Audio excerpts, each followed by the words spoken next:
My name is Taso Comanescu, and welcome to EliteGuitarist.com.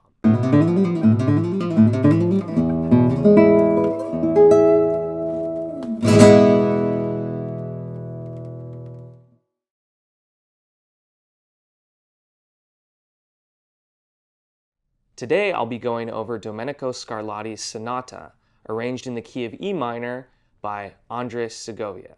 Special thanks to our good friends over at Guitar Salon International for lending us this brand new 2019 Masaki Sakurai guitar. The traditional catalog number for this Scarlatti Sonata is L352, but you also see it sometimes listed as K11. And the original key for this keyboard sonata is C minor. Now Segovia here has transcribed it and arranged it for the guitar, like I had mentioned earlier, in the key of E minor. And there are obvious advantages to the transcription being in this key of E minor because it allows the usage of all the open strings in the bass, which are a part of the key, E, A, and D, and the piece now has a 2-octave range that you can fully exploit. E, E, E, and that's going to be as high as we go in the piece. And that would be a lot harder if we kept it in the original key of C minor. So for those of you that are into transcribing and arranging, I recommend E, A, and D. Pick one of those keys, you can use the open strings, it's really good. Just like Segovia here. So this 2-part sonata is an example of Scarlatti's early work, and it's dark and reflective. Domenico Scarlatti was a Baroque Italian composer who wrote primarily for the keyboard, and his life roughly mirrors the same era as Johann Sebastian Bach, as they were born in the same year of 1685, although Scarlatti ended up outliving Bach by 7 years until 1757.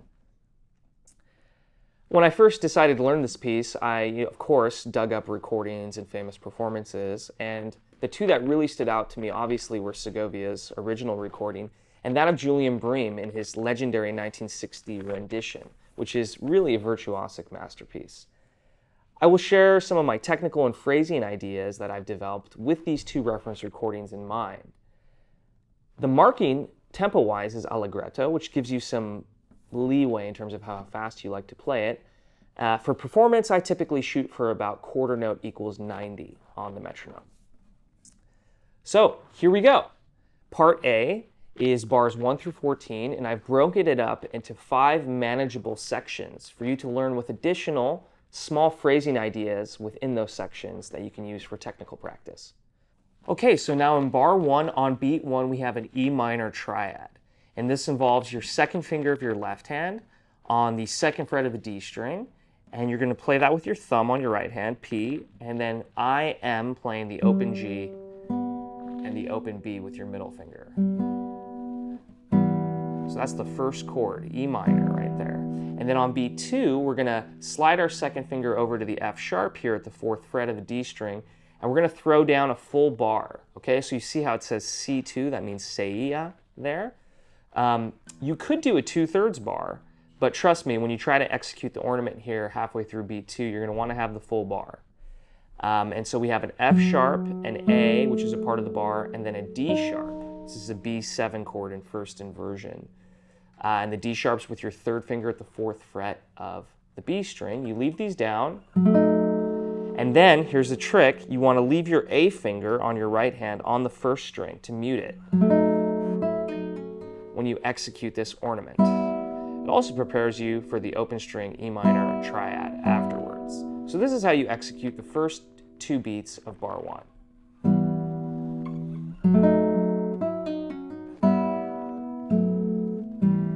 And then we have these descending thirds here, F sharp with your 4th finger and A with your 2nd finger, that's the 4th fret and the 2nd fret. And then your 1st finger plays an E with an open G on the same string, so 2nd fret and open. And that's the first mini phrase, and I strongly recommend you technically practice this because it's how you start the piece, and it can be very tricky, and you don't want your whole rendition or performance to be beholden to this first part if you can't execute it properly. So here we go slowly.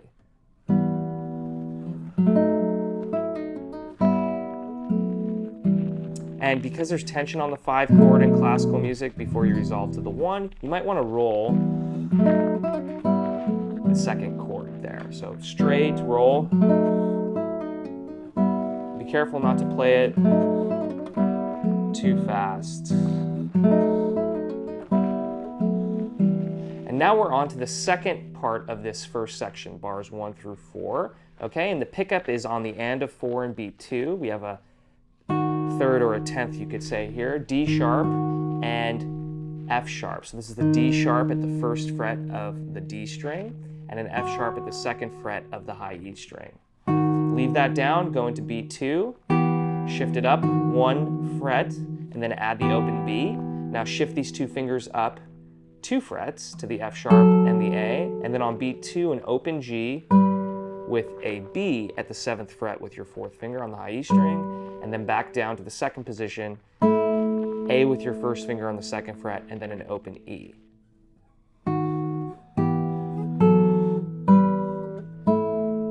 And then on beat 3, we have a B chord here.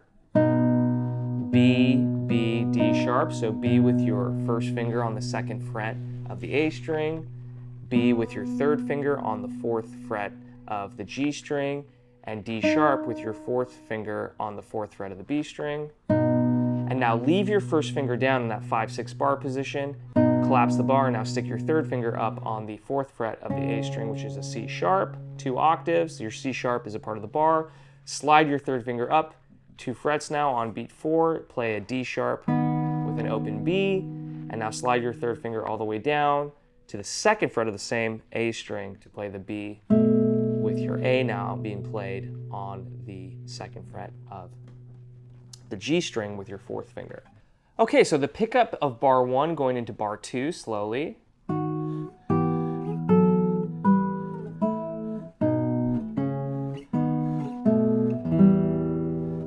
That's what's so great about this part of the piece is you get to slide your 1st and 2nd finger up that 1st string there and the 4th string, guide fingers. And I like to keep it consistently thumb and middle, P and M on the way up, and same thing here on the way down, except at the very end, P and I. So it's up to you what fingerings with the right hand you want to use. We'll talk about some more specific fingerings as we get further along in part A. So now going into the 3rd bar here of the first phrase, we have open E and then an octave away E with an open G. This is low E with your thumb. Index finger plays the 2nd fret of the D string with your 2nd finger, which is an E, an open G, then a full bar on the 2nd fret. Grab the F sharp and the A on the low E and G string. Leave that down and then play a low G and a B. Okay? The G is with your 2nd finger on the 3rd fret of the low E string, and the B is with your 4th finger on the 4th fret of the G string. So beat 1, beat 2, and now you have your 1st finger going down to 5th here, open A and an E on the 2nd fret of the D string. Slide that down 1 fret, play the B and the D sharp here, 2nd fret of the A string, 1st fret of the D string, and you're going to leave that 1st finger down until the and of 4. So rather than letting it go like this, you want to leave it down so that you can go off to the races again. And this is considering Bream's super fast tempo. So when I was learning this piece, I wanted to play it smoothly and with the nuanced musicianship that you find in Segovia's recording, but I couldn't ignore the fact about how impressive Bream's interpretation was in terms of its technical, dazzling speed. So this is one of those areas where you can save a little bit of movement in the left hand if you want to play faster. So you leave that 1st finger down, play the descending bass line, C sharp with your 4th finger, B with your 2nd finger, and then back to the same phrase we just played on the and of 4 in bar 3, and you can move Ponticello here, which I like to do. So just relax your wrist, straighten your nails out, play closer to the bridge.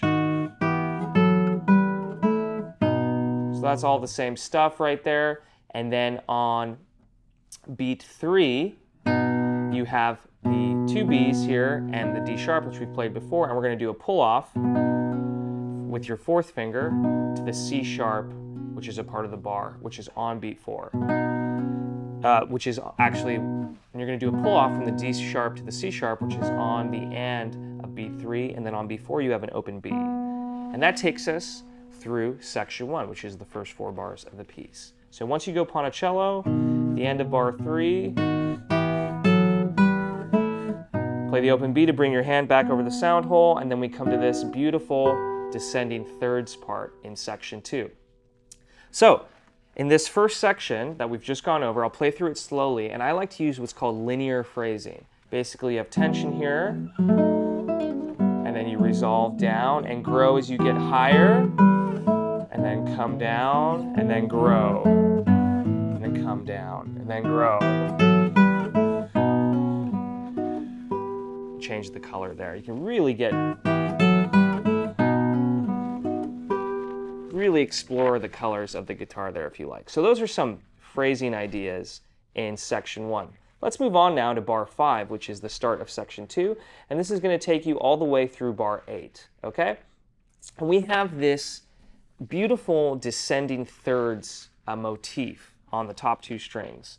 And I like to use my first finger as a guide the whole time, okay?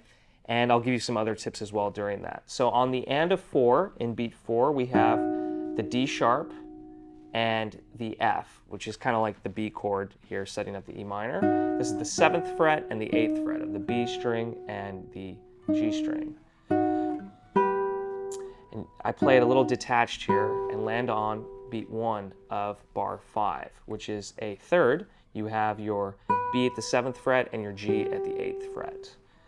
Throw in some beautiful little slice action there, if you're into that, and then some vibrato. Pick up downbeat. Notice how I immediately throw my thumb down, planting on the 3rd string in preparation right there at the end of bar 5. Okay, so now going through bar 5, on the end of the first 2 beats, we have this open B, and be careful not to pop that out. So I use M and A and then I here. Shift down, 1st and 4th finger, A and F sharp, then open B, and now 1st and 4th finger on the G and E, 3rd fret, 5th fret. 1 and 2 and 3. And you want to accent the downbeats. Don't accent the open B, because it sounds kind of ridiculous in my opinion. It's not how you want to do it. Much more beautiful in this case. And then on beat 3, you land there, and now you're going to shift your hands over. Beat 3, you land there, and now you're going to shift your fingers over 1 fret, but you're going to let go very lightly on the strings so you don't get this slide. Notice I just moved it over there, and I'm going to execute a pull-off with my 4th to my 2nd finger between the D sharp and the C sharp, right here. And now we have an F sharp, D sharp, 3rd here, 2nd fret, 4th fret with our 1st and 4th finger, and you're going to pull off to the open B with your pinky, and then go up to a D sharp and an F sharp again here. Notice how I take my 1st finger and I never let go of the 1st string. So I let go of the string slightly, but it's still touching. That's a trick when you want to play faster. So that 1st finger looks like this. This is just guiding you through bar 5. And bar 6 is the exact same thing, but more intense. Okay, so bar 5, pick up it from measure 4. That ascending triad, you're using PI here, and then planting the thumb again. So bar 5, 6.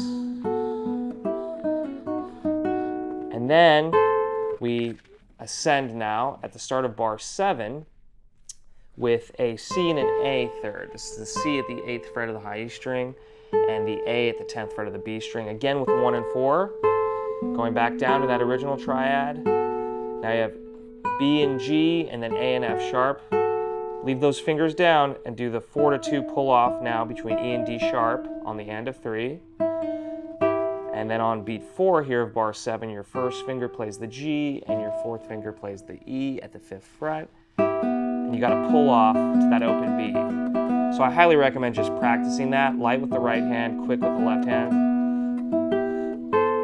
And then you repeat the same idea of moving up with your 1st finger as a guide. Notice how my 1st finger doesn't leave the guitar. Bar 8,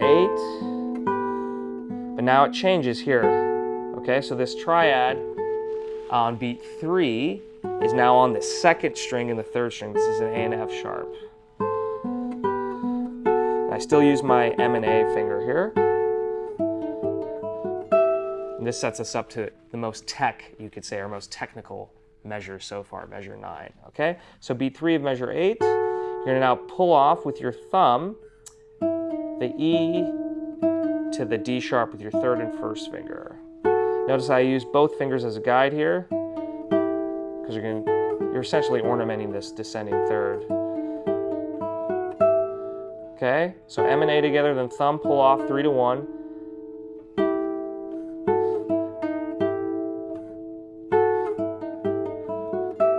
Okay, slowly. P and I, pulling off again. Open E with your A finger, and then index finger plays the F sharp with your third finger at the 11th fret of the G string. So you want to isolate this bar 8 because it's a pivotal transition. So this is section 2. We're going to go slowly from the and of bar 4, the beat 4, the end of beat 4 and bar 4 through bar 8.